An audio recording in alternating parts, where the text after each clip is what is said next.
I just clicked on the recording. Okay, so our motivation for looking at this question of how generous should the welfare system be for migrants is because this is a question that incites ongoing policy debate. And many countries have indeed restricted welfare access to migrants, and others have tried to do so. And restricting welfare access is often justified on the basis of a few factors. So fairness, this is the idea of why should we include non-contributing members. Selection, this is the idea that if you make a country's welfare system more generous, then it's going to attract less labour market ready migrants. And there is some recent evidence to this effect, such as the paper by Angus Knapp. And last, it's justified on the basis that there are fiscal drawbacks of providing greater welfare access.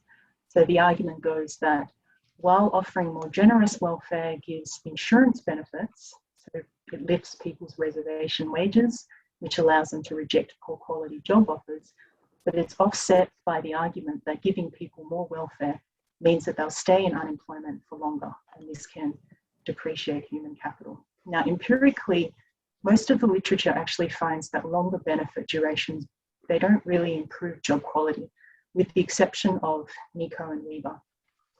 However, most of this literature looks at a population of unemployed middle-aged men.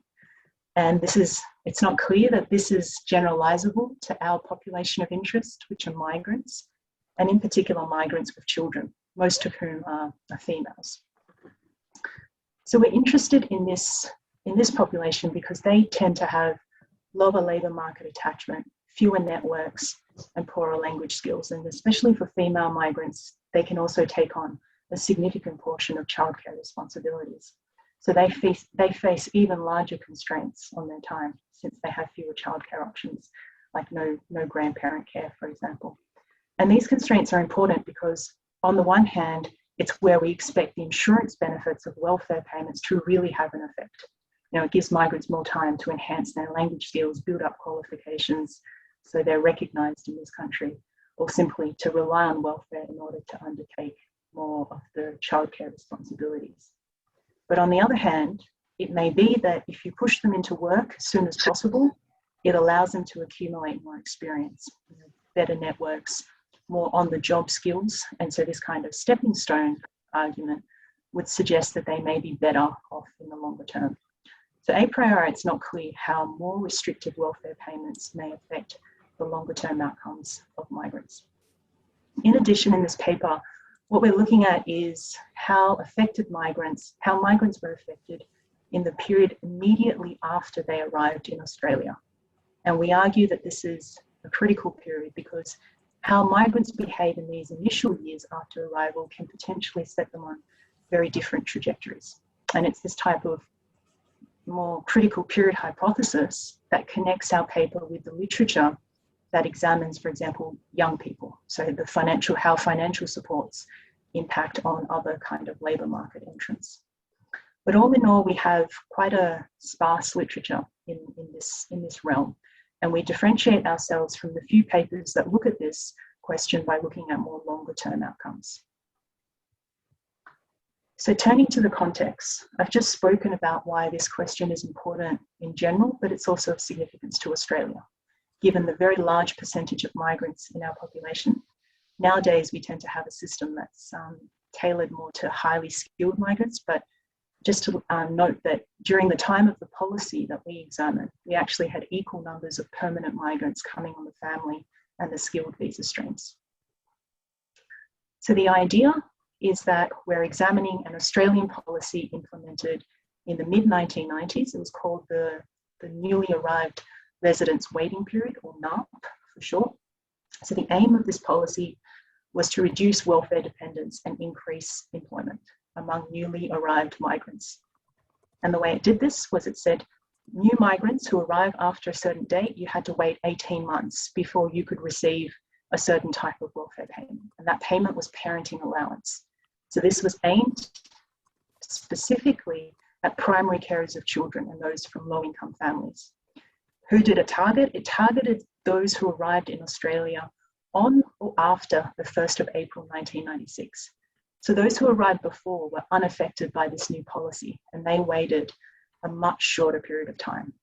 And importantly, the decision was made and it was announced after migrants arrived in the country. So it means we have quite a strong setup for a natural experiment. We can estimate an RDD.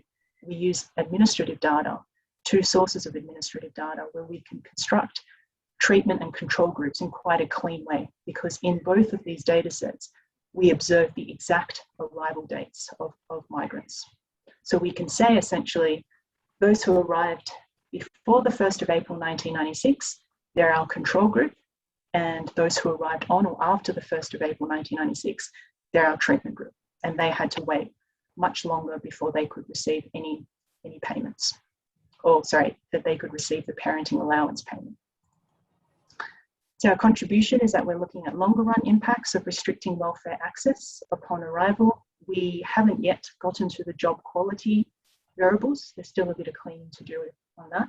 But we also want to look at the intergenerational impacts. So the findings, our main results so far is that longer waiting periods, so more restrictive welfare, a more restrictive welfare regime, it reduced welfare payments, it reduced welfare receipt. And not only in the short term, but even in the longer term. So migrants continue to stay off and receive less welfare, even in the future, once they became eligible for welfare benefits. We find some evidence that it increased employment outcomes, but this was mainly concentrated in certain groups. So mainly amongst mothers with older children. And we hypothesize that this is because these are the people who had the capacity to respond to the labour market incentives, because they faced fewer constraints on their time, so they could actually go out and work. Okay, so in terms of the setup, so let me delve into the policy a little bit more. The NARP, this policy that we're focusing on, it's essentially a period of time that migrants had to be an Australian resident and in Australia before they could receive certain types of payments. So to give you a timeline of the developments, the first instalment of NARP was introduced on the 1st of January 1993. Excuse me, Anna, may I interrupt for a question? Yeah, sure. Okay, Anna, my understanding here is the following. This migration that comes to Australia, basically, almost all the migrants comes on the legal, under some legal circumstances. And usually US and Europe, the problem there is they are illegal migrants. And that's where they are, their target. So basically, is there a way that, what you're going to explain here is basically based on the legal migration to the country, right? But the illegal migrants are left out of your study. That's precisely correct. This is a policy that only affected people who had gotten PR, permanent residency. So they have to be legal.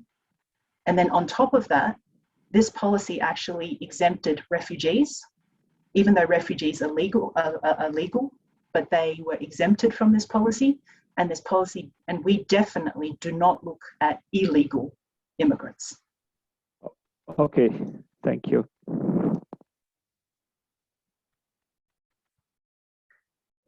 Illegal immigration in Australia is much less of a problem than it is in America.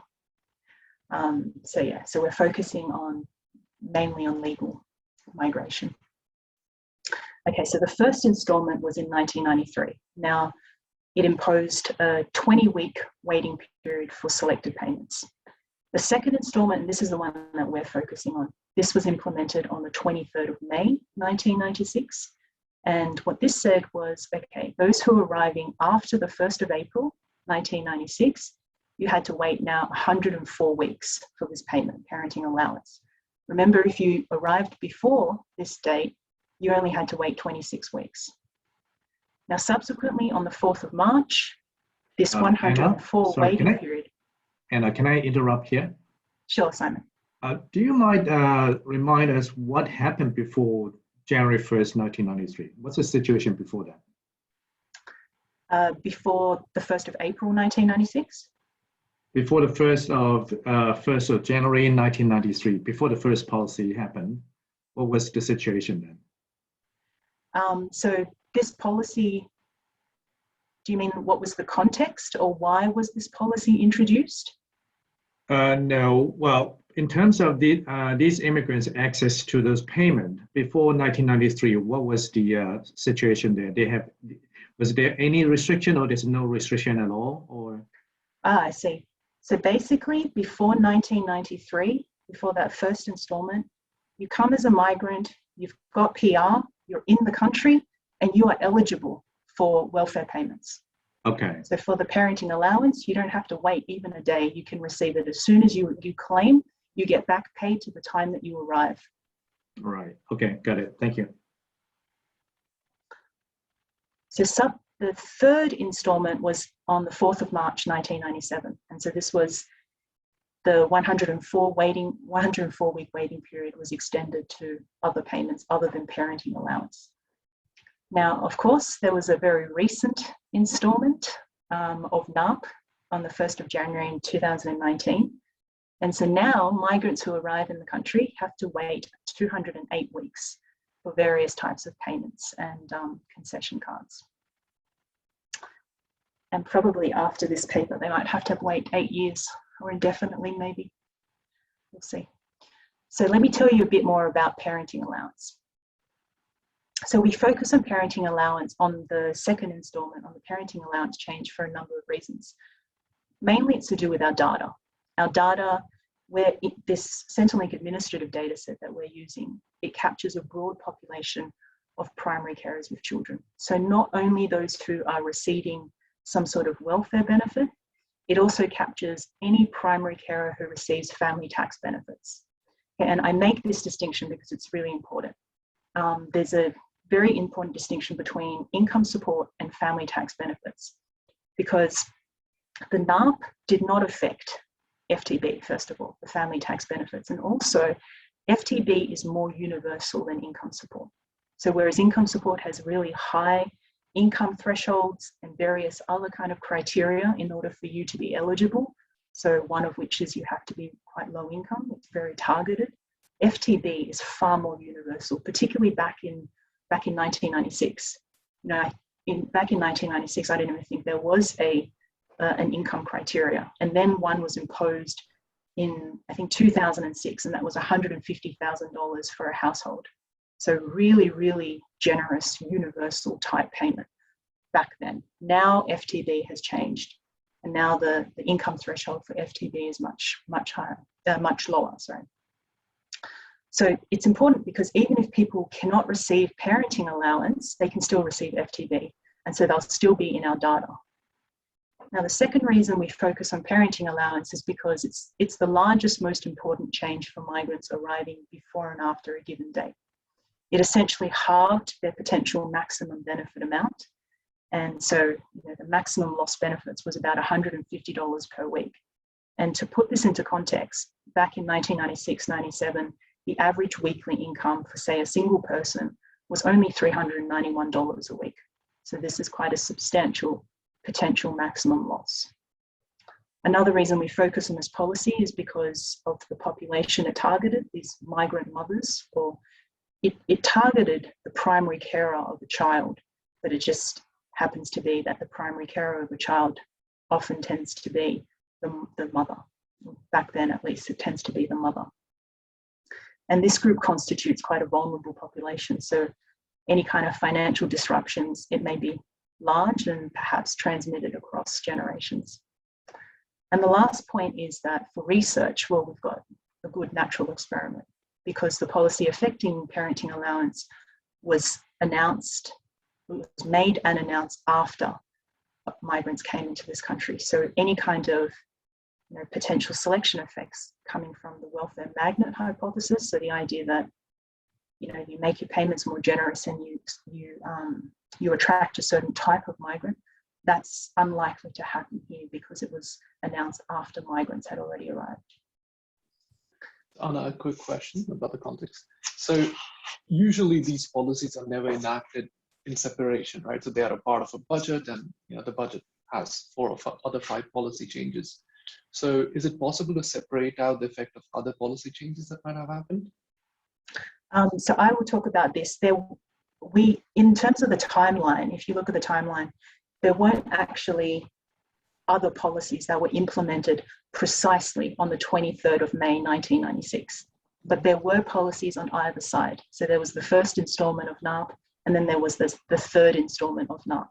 And we've tried to essentially, as you say, Tushar, disentangle the effect of these other policies from this policy that we're focusing on by ensuring that the window we look at doesn't overlap with the other policies. Right. Thanks. Sorry, I have another question. But if, for example, I know that we have a particular date when they implement this policy, but I assume that there was a discussion this. I mean, this should be, people should be talking about those things along the years, and there was just, it was not something that was a completely surprise. Is that correct? That's correct. It wasn't completely a surprise, but it was announced on the 23rd of May. It was announced on that day, and it was actually enacted. So it wasn't like it was announced and bam, everyone was affected. It was announced and then it passed through Parliament and it was finally enacted on the 4th of March 1997. However, the thing is, it was retrospective. So even though it was finally enacted on the 4th of March 1997, the bill precisely said anyone who had arrived after the 1st of April, we would retrospectively affect you. The policy would retrospectively affect you. So you're right in that there wasn't a sudden surprise element like announcement and implementation on the same day, but it was certainly announced after migrants had arrived. It was implemented after it was announced, but it was implemented retrospectively. So basically, if you arrive, for example, on April 2nd, 1996, at the beginning, you have access to this payment, but after it was enacted, you stop receiving the payment. Yes, but remember, wow. Yeah, it was pretty draconian. But remember sorry, did you have something? No, just thank you for clarifying. Yeah, no worries, Leandro. But remember the first installment of the policy, right? The one in the 1st of January 1993, it still made you wait 26 weeks, right? So it wasn't like you arrived on the 2nd of April, even the 1st of April, and suddenly you couldn't receive anything. And you were completely surprised by this new policy because there was already a policy in force where you had to wait 26 weeks anyway. And so you're waiting 26 weeks and maybe you're thinking after 26 weeks, I can get the policy, but then it was made clear to you that you would not be eligible for the policy anymore, that you would not be eligible for welfare payments anymore. So is it the 26 weeks plus additional 104 weeks, or it's just it's a total of 104 weeks? It's a total of 104 weeks. Okay. Yeah, so it's an additional 78.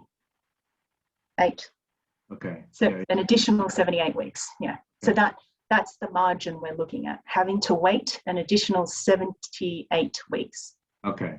Got it. Right, so let me just be clear about the extent of the potential financial loss from this policy. So if you take the top graph here, it shows it's the maximum benefit receipt profile for someone who arrived just before the policy cutoff date. And so they only needed to wait 26 weeks until they became eligible for this parenting allowance payment. And the maximum potential benefit amount of parenting allowance is $1,200 per month. Right? So while they're waiting, they can receive this base payment of unemployment benefits, and that's $600 per month. Now, if you take the bottom graph, this is a person who arrived just after the policy or on the 1st of April or after. Now they had to wait 108 weeks, right? So before they become eligible to receive the parenting allowance payment. So the middle graph shows that maximum potential loss. It's the area between the dotted and the solid line. So it's important to also note that the margin that this policy affected wasn't only about the amount of the benefit. It was also about different work incentives. So being able to receive parenting allowance as opposed to the base payment of unemployment benefit, it's just entirely different in terms of the kind of job search requirements. So you had far less job search requirements on parenting allowance.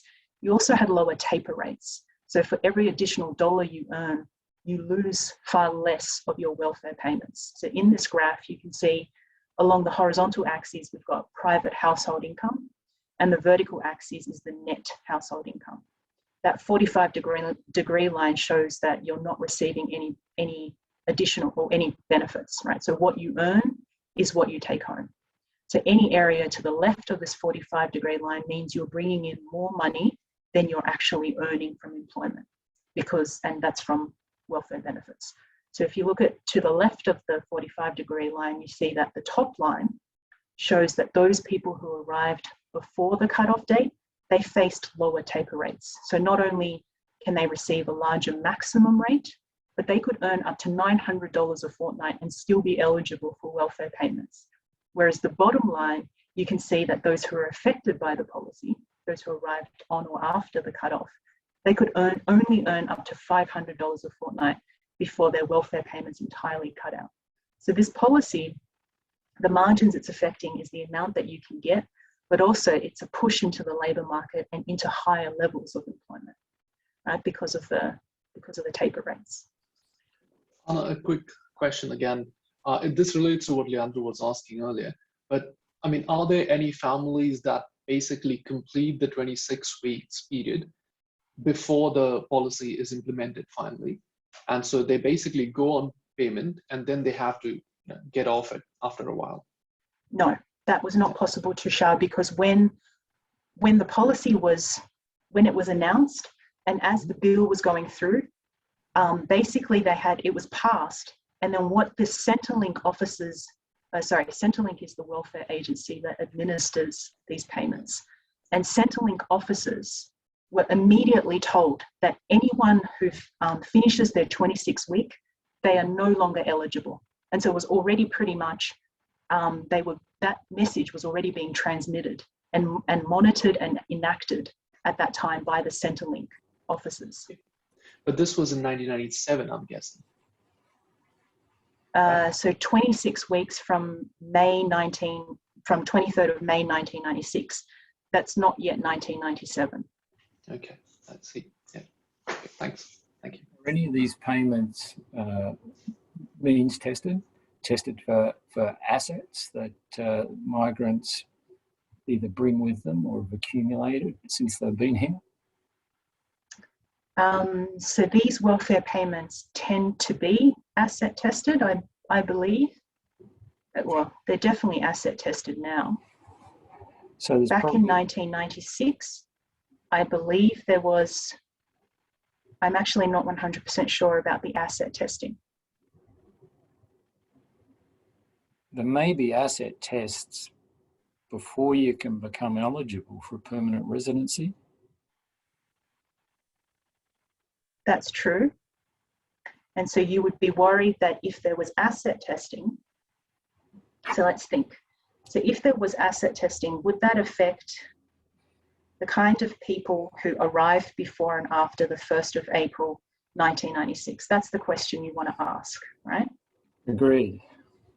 And given that this policy was still announced after the 1st of April, you won't have migrants arriving with more assets because they didn't know there was going to be this policy when they were arriving. So even if there was an asset test, you wouldn't be worried about internal consistency. Internal what? So in terms of the identification strategy, you wouldn't be worried that people arriving just before and after the 1st of April 1996 would be very different based on their assets, based on their wealth. I understand. Thank you. And can I just cut in here, the following Ken's question. So even though the asset doesn't directly affect the eligibility of this benefit, but I think that would affect the behavior in the labor market. labor market participation. And that eventually, based on the interpretation of this policy, that would affect the benefit they get in the end. Sure. I mean, sorry, on the same vein, also might affect the quality of people that are migrating to Australia. Sure. So if you, I guess, all of this discussion, right? What are we worried about? So we're not worried about internal consistency for the arguments I outlined before, but we may be worried about generalizability, right? Because essentially, if we think that there are these asset tests, then the people who make it into our data may be quite different from the general migrant population. And so the people who are making it into our data, let's say there are really low asset thresholds. So basically you can't own anything in order to get these payments. That's not the case, because asset tests, whilst they've ratcheted up in recent times, back then they were quite generous. But let's just say, for argument's sake, that we've got really low asset thresholds. So only very, very poor people or people with very little wealth can make it into our data set. We may be worried that the people who have very low wealth have certain labour market characteristics, or they're less labour market ready than people with very high levels of wealth. And so the labour market response of this population would be very different to, say, the wider migrant population.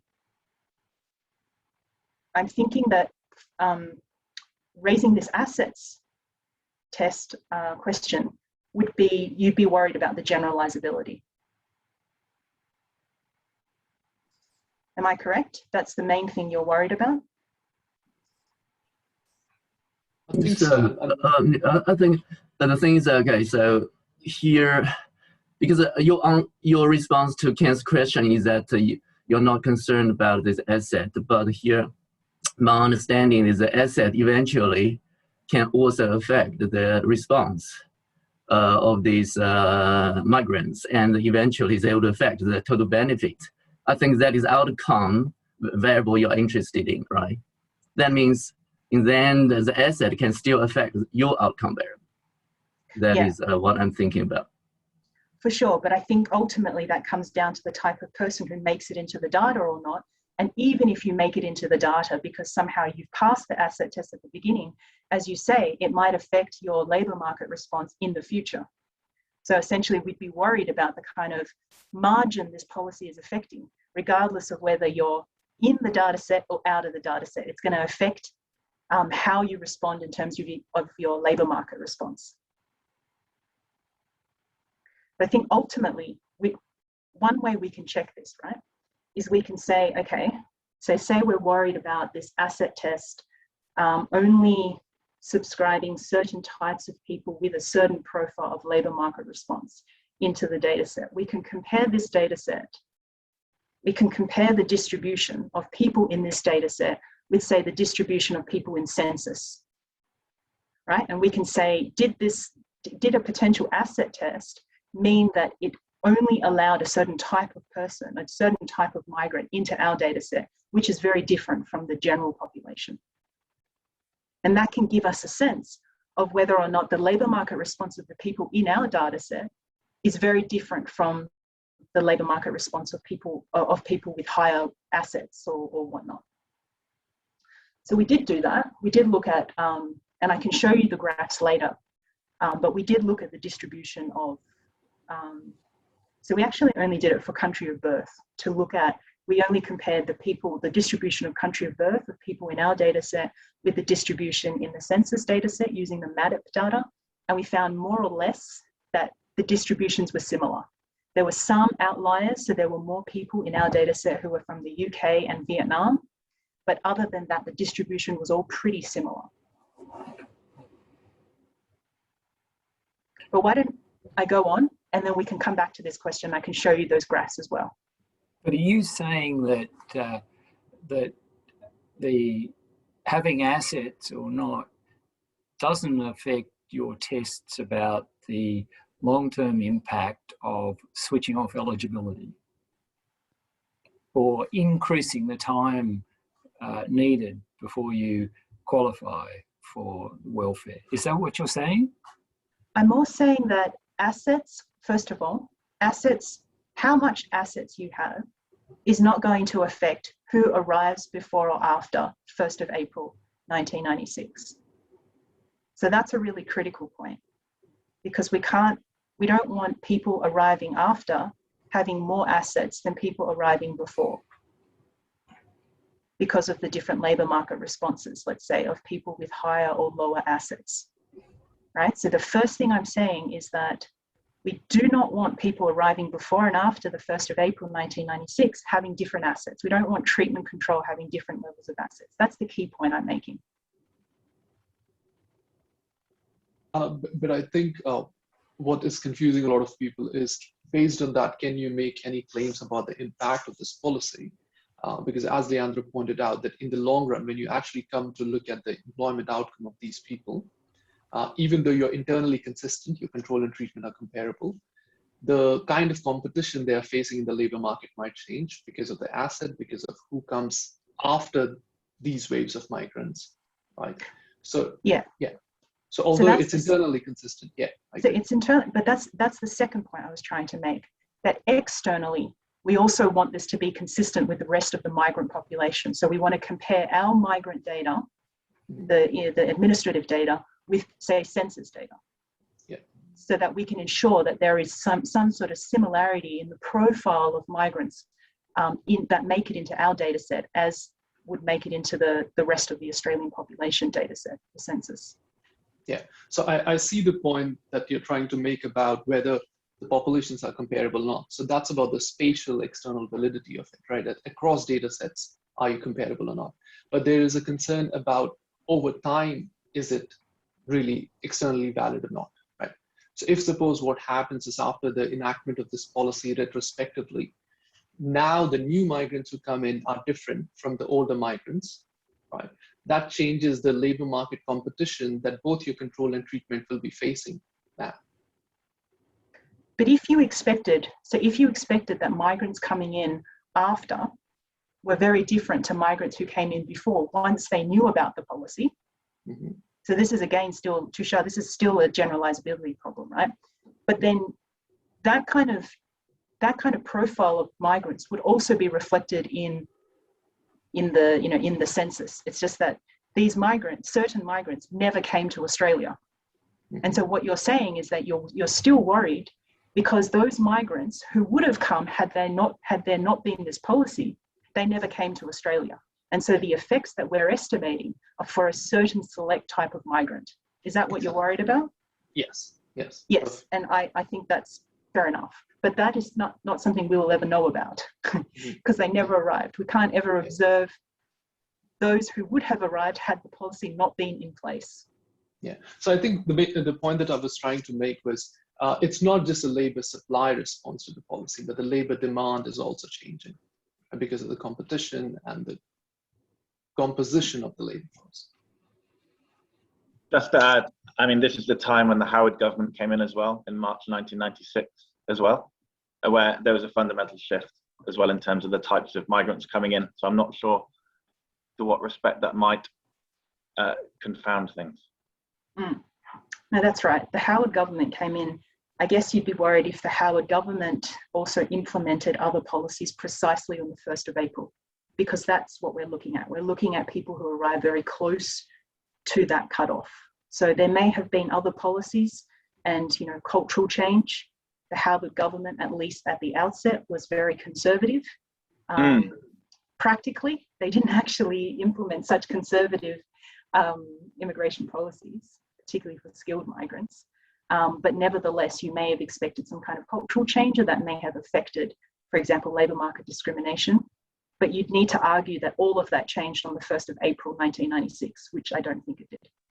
Not all on that one day. Sure, that's fair. There's a famous quote by Howard: "We will determine who comes to Australia." Yeah. All right, let me move on. Were there any other questions? I do, but I can hold it up for later. Sure. Simon, if it's very pressing, I'd be happy for you to ask that now. Yeah, so it's not related to these debates about asset testing, But since you were looking at parenting allowance, I wonder, I'm not sure if you're also looking at their fertility behavior change, because I can imagine like reducing this parenting allowance would have disincentive for them to have babies, which in turn would have an impact on their labor market outcome as well. So did you say that there would be disincentives on what type of behavior? Fertility, like, now the parenting allowance is lower, then I decide not to have a baby. And once I don't have a baby, I have more time, I can work. And then I'll work in a, in a different direction in terms of the policy impact on the labor. So that could potentially be we haven't looked at that outcome yet, but that could also be an outcome we can look at. Because although you've talked about it as a potential channel through which the policy may affect labour market outcomes, and that how many babies do you have or do you go on to have, that could also be an interesting, I guess, outcome, right? Because it's an unintended consequence of the policy. This policy was not aimed at trying to get people to have less babies. If anything, Costello at that time was trying, the treasurer at that time was trying to say, have more babies, one for the mum, one for the dad, and one for the country. Yeah. Okay.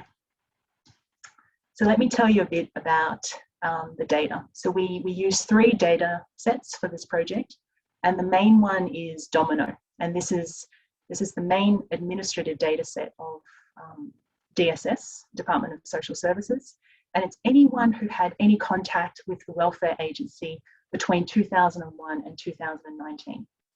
So the main benefits of this data are that it spans a really long period, and we observe exact arrival dates. So as I said before, the other benefit is we've got the FTB population, the family tax benefit population, and this is a near universal capture of the main parent with a child. And also we have very high quality information about individuals. So this information is also checked against ATO information. So things like the income, for example, is always checked against ATO. The other data sources that we use are LDS Longitudinal Data Set, and it's a very small data set, but it's got a very similar structure to Domino. And the reason we use this to support our main analysis is because in the LDS, we've got information going back to 1995, which means we can establish a first stage effect. We also use the MADIP data, and this is much more recent data which captures the full Australian resident population census.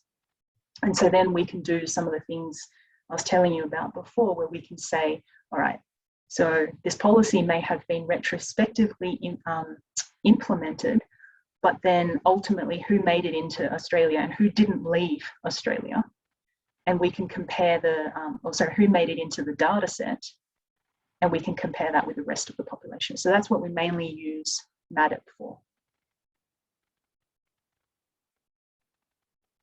Okay, so just focusing on the Domino data, this is data from DSS, but if we look at Department of Home Affairs, we know that roughly 147,000 migrants arrived in 1995 to 1996 in Australia. Domino captures just a subset of this population, and we restrict our sample to those who are in the FTB system and who arrived, remember, very close to the cutoff date. We're only looking at a very short window around the cutoff date. So we're starting with roughly 42,000 observations. And of these, 26,000 are in our control group. These are the migrants who arrived right before the cutoff. And then 15,000 are in our treatment group. And these are migrants who arrived after, on or after the cutoff. So just some basic descriptives. So the vast majority of the primary carers are female. Roughly, they were 30 years in age when they arrived.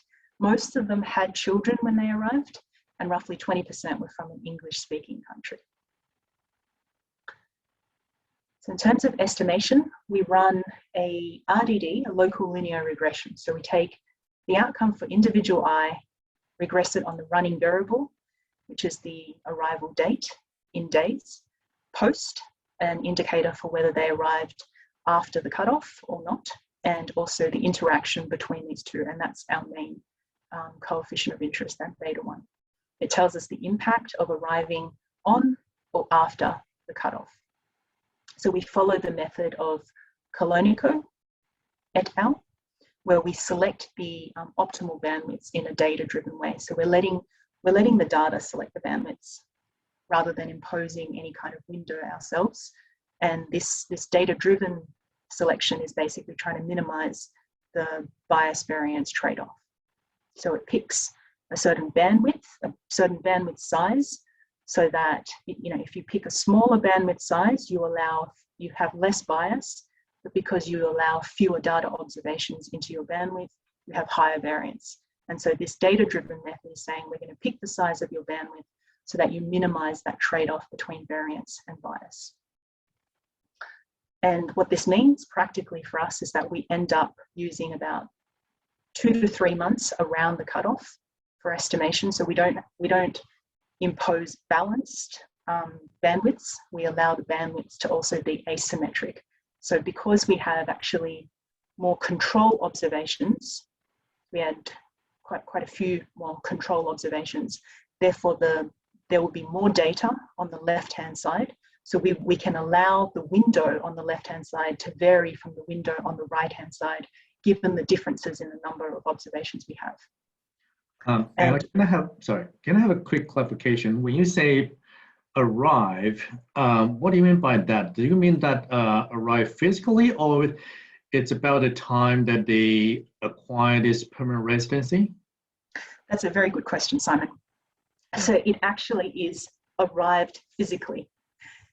Now, the policy, however, was that you had to, it was the later of the date of arrival or getting PR, right? So in our data set, we have quite a few people who got PR when they were overseas and then they arrived. And so it was the arrival date is the important date because it's the one that's after the PR date, right? And so that would be a legitimate use of the arrival date. Now, if you arrived, if you arrived first and then you got your PR later, then the PR date, when you got your PR, should actually be the date that counts for whether or not you were before the cutoff or not. Unfortunately, in our data, we don't observe the PR date. We only observe the arrival date. So there's going to be some measurement error as a result of our use of this arrival date. So it's a good question. Right. Yeah. But I think, if anything, it's going to underestimate, right? Because we're always going to get people who should have been on the right-hand side who we classify as on the left-hand side. So people who should have responded to the policy, this more draconian welfare regime, we're going to count them as treated, we're going to count them as control, when in fact we should count them as treated. Sorry, we count them as the other way around.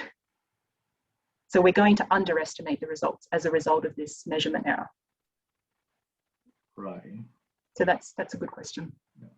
Okay, thank you. And I've actually been talking to DSS about getting the PR date. I mean, there's no reason, because DHA data, Department of Home Affairs data, definitely has that information. There is potential for me to get the PR date. And so that would be the next step. I'd really like to get the PR date to make this just much cleaner. Okay, so what are our assumptions? So our given method requires that, well, first, people arriving before and after, they have to be equal in all aspects besides the exposure to the different policy regimes. And this is a little bit of a straw argument kind of thing, because we know that this should be the case, right? Given that the policy was implemented after, you couldn't have people shifting the arrival timing because of some anticipation of this policy. So we would expect there would be no manipulation. But also we can't have different sample inclusion, differential sample inclusion, or differential out migration, right? So we can't have this thing where migrants who did arrive on or after the 1st of April 1996, they realize, okay, I can't get payments or I have to wait so much longer, I'm going to go to Canada instead. because if we had that kind of thing, then we would also have imbalance in potentially the type of characteristics of people who are arriving before and after the cutoff date. So we'll go about testing some of this. And then we have to assume that there were no other factors or policies that could have changed on precisely that same date. So even though Howard government got in for sure, and he changed the culture, I think mostly the culture, we have to assume that nothing else changed precisely on that date. Okay, so we'll go about testing some of these assumptions. So first of all, we look at the differential numbers of people arriving before and after the cutoff date and who are captured in our data. So to do this, we use the Macquarie density test, and we show, so along the horizontal axis, you can see that we've got the timing of arrival. So the 1st of April 1996, that's the cutoff date, and we've normalized that to take a value of 0. So to the right of the 0, you are our treated group. You are those who arrived on or after the 1st of April, and to the left, you are our control group. And here we're showing the densities. So we showed here that there was no shifting of the timing of arrival. The first graph on the left uses the LDS, and the second one uses the domino. And in both graphs, we see that there wasn't a discontinuity. And this is important because, I mean, as I said before, it's a bit of a straw argument. We don't want there to be shifting in the timing of arrival, but we never expected there to be shifting in the timing of arrival, given the nature of the policy announcement. Okay, but we don't, there were other things we were worried about, such as the out-migration or even differential selection. So something that I was worried about to begin with was, FTB is a much smaller payment. It's much easier to get FTB, but it's a much smaller payment than income support. And so I was worried that those on the right-hand side who could no longer get income support in the short term, they had to wait longer, that maybe they wouldn't even be bothered with family tax benefit, like the shoe-over cost of going into Centrelink, waiting in line, particularly with all the stigma associated with getting income support payments and getting payments from the government, would mean a whole heap of migrants just wouldn't bother getting FTB. And so this is evidence that that's not the case. Now, even though there's no aggregate selection, we may still be worried that there are compositional changes. So we go about testing if the characteristics of people right before and after the cutoff are similar or not. So here we have a set of covariate balance graphs. And again, we're looking for a discontinuity at the cutoff. So if we have a cutoff, then it's a problem, because it would suggest that those who are arriving before the cutoff are very different to those who are arriving after the cutoff. And we'd be worried that some of those differences are what's driving the differences in the outcomes as opposed to the policy itself. Now, of course, we can only do this for observable characteristics. We can't say definitively that there were no differences between migrants arriving before and after. So for example, I don't even show assets, right? And some of you are worried about the potential differential asset profiles of migrants. And so there are some things that we don't observe. And so we cannot show that they were balanced along those characteristics.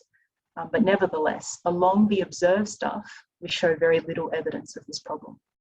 So some of the characteristics that I'm showing here include the GDP of the country they came from, whether English was the official language, some of the age profiles of the child and the primary carer, and also whether they had a child at arrival. Okay, so let's check the time. You said 1 hour and 15 minutes, right? That's correct, yes. Sorry, what are those straight lines in the graphs? Sorry, Leandro, did you say something? Those straight lines in the graphs, are there, the linear regression before and after? That's right. So we use the local linear regression. So you're estimating the linear regressions on either side of the cutoff, and the differences in where the linear regressions intersect the cutoff, that's the estimate of the discontinuity.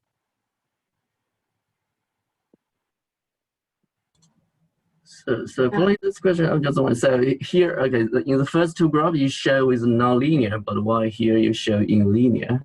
And here it doesn't show, you didn't show the confidence interval here. So I think that is important for us to understand the difference. That's very important, Sean. That's correct. The reason why I haven't shown that is in the first graph that I showed, that's for one of the graphs, that's the LDS, the longitudinal data set. That's the small data set. There's only 1,300 or so observations in that data set. And so estimating a local linear regression with such a small data set is just, it's not going to buy you anything. And so for that data set, I needed to use a global polynomial.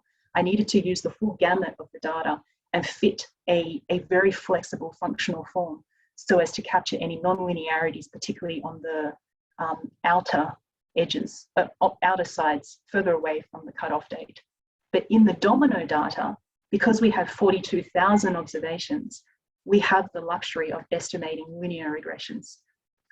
We have estimated the sensitivity of the domino data to using a global polynomial approach, and we certainly get a lot of consistency across the local linear regression and the global polynomial regression. So we're not worried about the functional form. Well, even with the smaller data set, you can still run the linear local regression. You just need to widen the bandwidth. You need to, so you're saying with the LDS? The wider, yeah. You can still do linear regression, but you just choose to have a wider bandwidth. So if you choose to, I mean, one of the good things about the Colonico method is that you're letting the data choose the width. If we impose the width of the data set, so say we allow all the data, the 1,300 observations, to fully use that data set and we just estimate linear regressions, that's actually worse off than allowing all that data to come in and estimate polynomials. Because then if we let all the data in, use the observations further away from the cutoff, that's going to increase the bias potential of our estimates. And so because of that bias and the potential nonlinearities, we want to fit a really flexible function.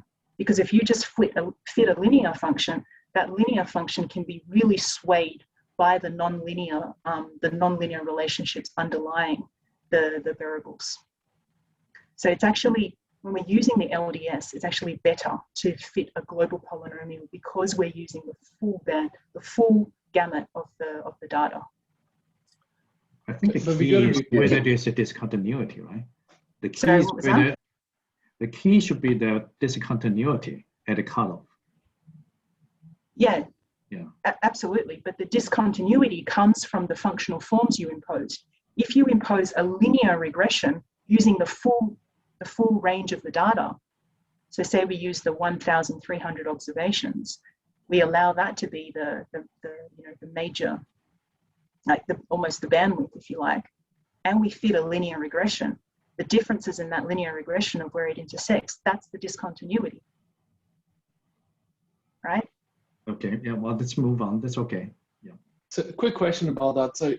But the flip side of the argument is that if you use a polynomial, really high order polynomial, you'll smooth any discontinuities, right? Even if they are, for a high enough polynomial function, you are going to smooth it, right? So it's a two-sided sword in some way, right? You cannot go linear, I understand that. But if the polynomial is really, really high order, you'll smooth the discontinuities that exist. Yeah, it's like you're fitting a smoothing function. You're smoothing it. If you fit I mean, in any case, you're sort of fitting a smoothing function, right? With a linear, you're just saying it's fully like flat. In a global polynomial, the further you go, the more you allow any kind of outlier to be reached by that polynomial order. Like let's say if we go whatever polynomial we want, we can fit every single data point in our data set, and that would be nonsensical.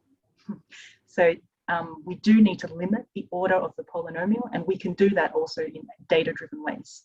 So we can look at the Ikaike information criteria, for example, and pick the one that has the polynomial order that has the lowest AIC, and that can be the one that we choose to best tell us what the discontinuity is at the cutoff. I think a quick suggestion here would be to just put both of them in there, like the linear and the global polynomial, just so that people can eyeball the difference that comes in because of the polynomial structure. So you mean for the LDS as well as the, you mean for the LDS as well as the domino? I would say if you do it for the domino, and it should be enough, right? Yeah. It's like, yeah. Right. So that's something that we've looked at. I don't have them here today, but that's something we have looked at, and the results are quite consistent across. But yeah, no, definitely in the final paper, not only will we look at global polynomial versus local linear, also we want to just try a whole heap of other things. So more recently, there's been a lot of updates in this kind of RDD literature. There's methods like the local randomization method, where rather than imposing a linear function, you anyway, I won't go into much more detail, but basically you let the covariates allow you to choose the bandwidth in which you then can take averages across, rather than having a linear function, which can also still be swayed by points close to the cutoff. So I think ultimately in the paper, we want to show a whole range of these specifications. Fair, thank you. We should push on. Yeah. Okay, so let me go on to the results. Okay, so we've shown that for identification purposes that the policy instrument combined with our data, they're appropriate. Okay? We've shown the Macquarie density test, we've passed on that, we've passed on the covariance balance tests, and so now let's turn to compliance with the policy. So the policy, remember, restricted migrants' access to parenting allowance for those who arrived after the cutoff. Now, do we really see that this group received less payment than those who arrived before the cutoff? Right? It's not clear that that's the case. So we can only use the LDS for this, and this gets back to some of the points you've raised before. Why are we fitting a global polynomial here, and why are we fitting a local linear in the other one? So in this one, I do think we are limited in being able to fit a local linear, just because of the small data set. But I think that's something, that's something, Simon, you're really pushing for, right? To actually also fit a local linear regression for the LDS, and that's something we can do. I think that should be easy. Yeah, and if you really worry about the outliers to the biased linear fit, then you can just do another robust tech, drop in those outliers and see how it changes, right? Yeah, exactly. So that's exactly what I'm worried about. Like if I do a local linear thing for the LDS, I will be, my linear regression will be really swayed by the outliers. So chopping the outliers is less, it's not so obvious, because remember, these graphs, each dot point is not one data observation, right? It's the number of observations within a bin that's been averaged to create the dot. And so, but I could always look at the bin, within the bin, look at the observations within that bin that have outlying observations that are pulling up the average of the observations within that bin. So I can definitely. Yeah, your first step is to plot all the individual dots, and then do an eyeballing of everything to identify clear outliers before you group them. Yeah, that's a good idea. I can first Winsorize the data, take out, say, the 1%, the 99% of the value of the outcome, and then do the local linear regression on that. Yeah. Okay, that's good.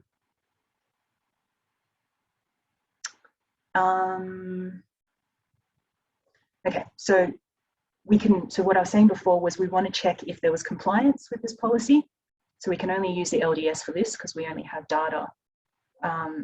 In Domino, it starts in 2001, whereas in LDS, it starts in 1995. So we can look at LDS to see if within the 2 years after arrival, because that's when the policy was in force, do we see that there was compliance? Do we see lower welfare receipt for people who arrived after the cutoff date? And so what we're looking for in these kind of graphs is to see a discontinuity at the cutoff, and one that shows that the line is depending on what the outcome variable is, but in this case with parenting allowance, that it's lower on the right-hand side. And so we do see evidence of this here. Like I said before, the LDS is a really small data set. And so it's going to be swayed by these kind of observations, and also we're not, yeah, it's a small data set, so we're not going to rely heavily on the LDS to make our conclusions. But nevertheless, despite the size, we still see that people are less likely to receive parenting allowance. So that's the left-hand side graph, by about 25 percentage points. And also they received a shorter duration of parenting allowance over that 2-year period. Okay, but what we're really interested in this paper is not so much the short-term compliance, but whether it affected welfare receipt in the longer term. So even once everyone had waited out their waiting periods, and when NARP no longer had any hold on migrants after 2 years post-arrival, do we still see lower receipt rates between the treated and control groups? And so here we see that, here we're focusing on the domino data, and we see that the treated group indeed still had lower intensity of welfare receipt in the 6 to 15 years. Because I think I'm running a bit short on time, I can justify later why I use the 6 to 15 year window, but for now, let me just go on and explain and also present some more of the results, because there's quite a bit more to come. Okay, so what we find with domino is in the 6 to 15 years, so averaged across that 1 decade period, we see that there's lower intensity of welfare receipt by about 0.23 years.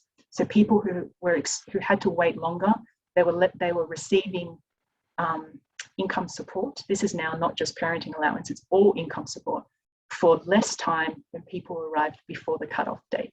And this is both statistically and economically significant, because the average length of receipt over this whole period was roughly about 2.69 years. Right? So it's about 9% of an effect. And so if we break down this intensity measure, you know, is this effect driven by, like, what's the timing? Is it driven by the first half of that decade? Is it the 6 to 10 years, or is it driven by the second half, the 11 to 15 years? And what we see is that it's actually the latter half. It's a lot of the effect is happening in the 11 to 15th year window. And so for this result, what we also see is that it doesn't appear to be the extensive margin that's driving it. It's not that migrants are necessarily you know, less likely to receive income support payments.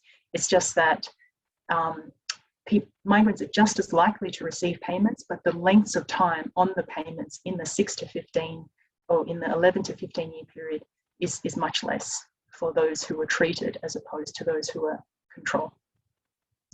So what about employment? And here we also see some evidence that in the latter part of the decade, having less access to welfare also means higher employment and higher income on average. So we see discontinuities in the first graph, the employment status.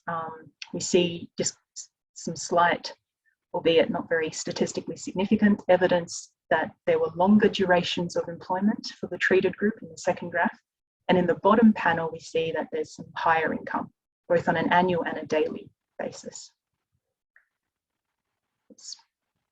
So we saw that it did change some labour market attachment, but the important question is, I think, who was affected, right? Because we don't expect everyone to be affected in the same way.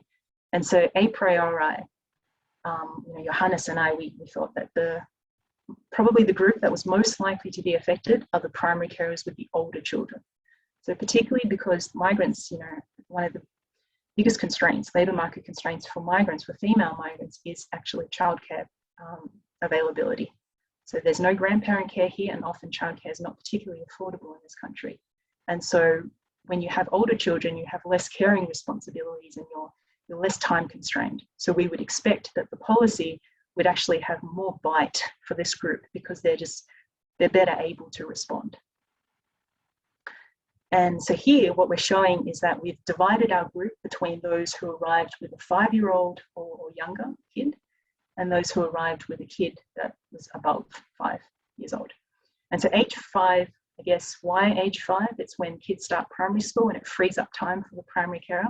So focusing on the first set of squares and triangles. So the height of the square, it measures the difference in income support receipt rates of the treated and control groups within those who arrive with young children. And then the height of the triangle measures the difference, the treatment effect for those who arrived with older kids. And the difference in the height of the squares and the triangles then tells us whether or not there's heterogeneous policy effects across the groups with older and younger children. And so what we do see is that those with older children were more likely to respond. So within this group, those who had less access to welfare, our treated group, they were less likely to receive welfare. And there's some evidence that they were more likely to earn higher incomes. We also did this for non-English speaking versus English, migrants from non-English speaking versus English speaking countries. And so specifically, giving them less welfare benefits early on, it does seem to lower longer run welfare receipt.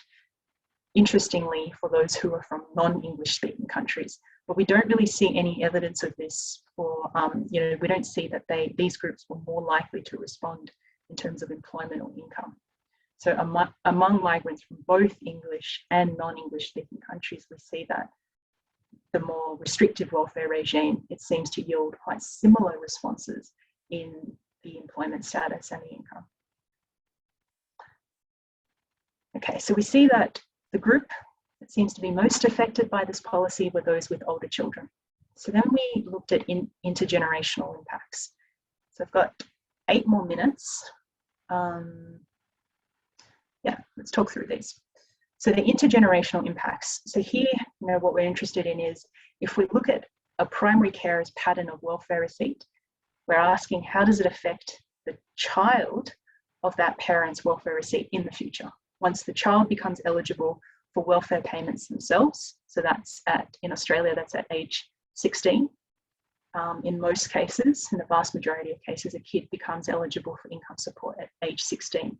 But it's conditional on parents' income support and also the kid's own income that they earn, right? So for those, what we see here is that for those who are given less access to welfare, for parents who are given less access, we see that the child is also less likely to receive welfare benefits, both at a given date, that's the left-hand side graph, and also any time within the year, that's the right-hand side graph. Now we really need to dig a bit further into these results because part of it is mechanical. Like what I was saying before was, the eligibility criteria for a young adult, a 16-year-old receiving income support is conditional on whether their parents are receiving income support. So if we think that this policy, let's say, affected long-term welfare receipt of the parent, then just mechanically the parent being on income support is going to affect whether or not the kid can receive income support, right? So there's going to be in some ways a mechanical relationship, and we want to disentangle that mechanical relationship from some of the more economic relationships that we're interested in. So it could be because parents earn more income now through employment, and that parental income test means that the kid becomes ineligible. That's an interesting finding, that channel that is actually pushing parents to work more and thus kids are not being eligible. But I think really what's interesting is whether or not there's a transmission of attitudes and knowledge about the welfare system. And there's quite a bit of evidence that this is the suggested channel of some of the recent papers that have looked at the intergenerational effects of welfare dependence. So a lot of Gordon Dahl's work and also with Arne Gielen for the Netherlands, they found that this is potentially one of the channels, this channel of attitude transmission. Okay, so we've talked already about some of the robustness, but I'll add to the list that what we want is to look at the functional form. We want to make sure that in the domino we have the different functional forms of global polynomial, local linear. Even in the LDS, we want to take out outliers and then re-estimate, say, a local linear regression on top of our global polynomial. So we've talked about some things already, but in addition, we can do some robustness analysis, like look at certain groups that we know were not affected. So these are people migrating from New Zealand and also people who didn't have a child at arrival, parenting allowances if you're a parent. And so if we look at these groups, we can use them as subgroups. As placebo groups to see if there were any effects in these groups, and we should expect to see no effects at all. So to conclude, we find significant impacts of restricting welfare access in the early phase of migration. So that's a key thing about this paper. Now we're looking at this policy that had bite in the early phase, and we see that it reduced short-term welfare receipt, but importantly, that it also seemed to reduce long-term welfare receipt. It increased employment and incomes, but mainly for certain groups that had the capacity to respond. And last, as a first pass, we're finding that there does seem to be this kind of intergenerational link between restricting a parent's welfare receipt on their child's future welfare receipt. So I'll stop there because it'll be good to get more questions. Oh, great job on time. So thank you, Anna. So what I'll do now is basically I'll end the meeting formally. So just in case people have to run elsewhere. But if you're free, we can hang back and ask you a few questions. Okay, cool. So thank you so much. Thank you so much for making time and fascinating work. And we hope to see this in print, and hopefully we'll have you here when the borders open. With that, the formal meeting has now ended. So Simon, if you want to go ahead and stop recording, that's fine. I already see that Ken has his hand up. So Ken, do you want